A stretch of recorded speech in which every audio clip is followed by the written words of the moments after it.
Good evening, I'm Macy Marie. A storm tore through downtown Prestonsburg last week, killing one man. Today, loved ones said their final goodbye to Michael Coleman. WYMT's Buddy Forbes talked to his loved ones who say they will never forget the man he was. So precious did that grace appear. There are some things you can never be prepared for. We was in shock. For the family of Michael Coleman, one of those things happened last Wednesday. A storm ripped off the roof of a building in Prestonsburg, and it landed on Coleman's car. I'll see him again one day. Sunday afternoon, loved ones came together, remembering who he was. He was funny, you know. A lot of people didn't know how to take Mike because he had an attitude. He just liked to prank with you and stuff. Loved ones He would have done it for us. choked back tears at his funeral, He was like a dad to me. saying he was the most giving person they knew. Michael was a good man. He was always there for whoever needed him. For that reason, a group of them wanted to do one last thing for him. We dug the grave. They say the hole he left behind I drive by his place every day. It's just not going to be the same without him sitting on a tailgate in his garden. can now only be filled with memories. In Pike County, Buddy Forbes, WYMT Mountain News. Coleman was buried in the James family cemetery because his friends say that he was likely family. Classic car shows always seem to draw a crowd. Today, one show is helping raise money for the Camp Nelson Honor Guard. More than 100 people entered the car show fundraiser. They're supporting the Camp Nelson Honor Guard, and that group's mission is to bring honor and dignity to each veteran laid to rest. Tracy Lucas is one of 47 volunteers who performs in the ceremony. Here, we put them on foot first. A soldier always travels foot first. Local stores donated prizes to winners of the car show today. The Laurel County Sheriff's Office says a charter bus crashed early this morning.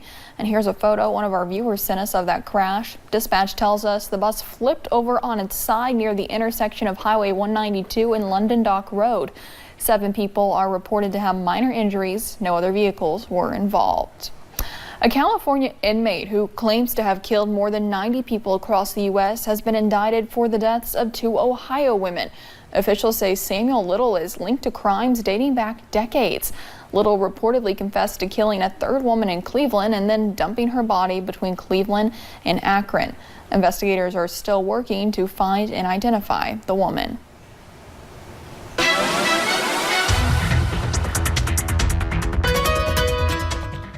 Most of us have been mainly dry throughout the afternoon, but a few showers and storms are continuing to fire up. Let's go ahead and take you to Pinpoint Doppler to show you what's going on right now. Really over the last few hours, we've just seen a few pop-up storms, a couple warnings here and there. So let's take you to the active warning that we have right now. This is for Wayne County, Mingo County, and Logan County, West Virginia. Just now starting to get out of Wayne County, especially into Mingo County. You can see where that deep red, almost purple is. That's where we could see some about quarter-size to dime-size hail, so just be mindful of that. A few gusty winds and definitely frequent lightning. Now this is moving southeast, and the severe thunderstorm warning is in effect until 6:45 p.m., so about 10 more minutes on that warning. Here in Pike County a few hours ago, we got this photo of quarter-size hail sent in by Charles, so we did see some hail here in the mountains, and overall that's the main threat that we see with those storms up to our north and east. Temperatures around the region, we are in those upper 70s to low 80s, so overall it's feeling pretty comfortable, but a little bit muggy out there.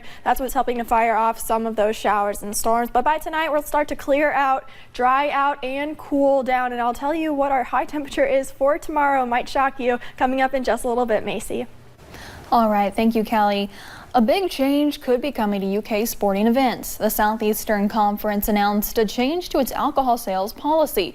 In the past, the SEC's 14 schools were not allowed to sell alcohol in public areas of stadiums and arenas.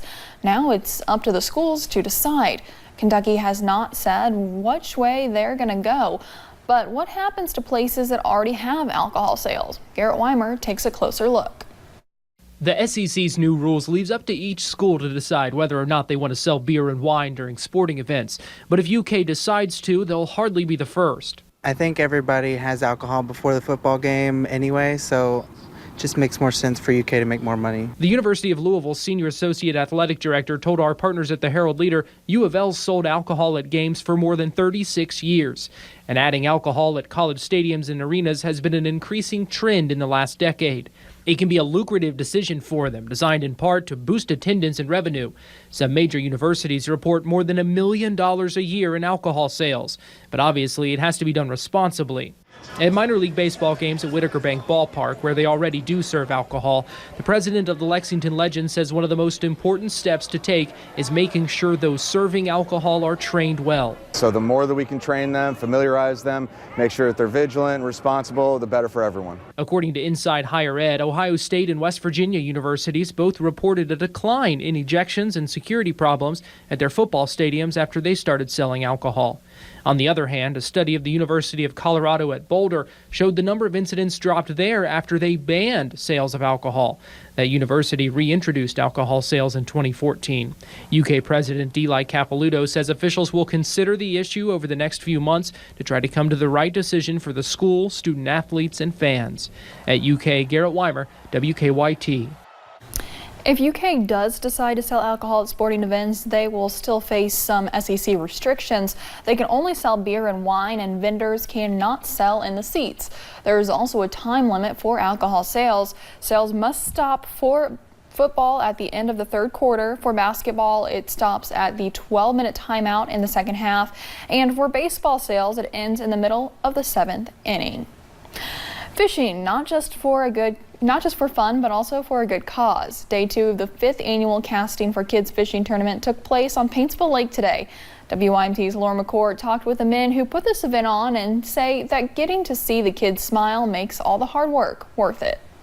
Community service is what these men are all about. We all need a helping hand from time to time for whatever reason, and the Shriners are all about that. And when a child needs help, they go above and beyond what they're asked. One of the most humbling experiences I think any adult could go through. But to be able to support the children of Eastern Kentucky, the Big Sandy Shriners Club has to come up with the funds. We're the guys with the funny hats that collect money at the roadblocks, the traffic lights, and see us in the little funny cars. 5 years ago, they started a fishing tournament called Casting for Kids, which brings in hundreds of fishermen from not just Kentucky, but surrounding states. This is the biggest open bass tournament in Kentucky. We have the main fishing tournament to raise money for our transportation fund, and as you can see behind us here, this is one of the vehicles we purchased last year from some of the funds that we raised. But while that's going on, kids get to have a little fishing tournament of their own. Watching the kids walk across the stage with their smiles ear to ear is absolutely amazing.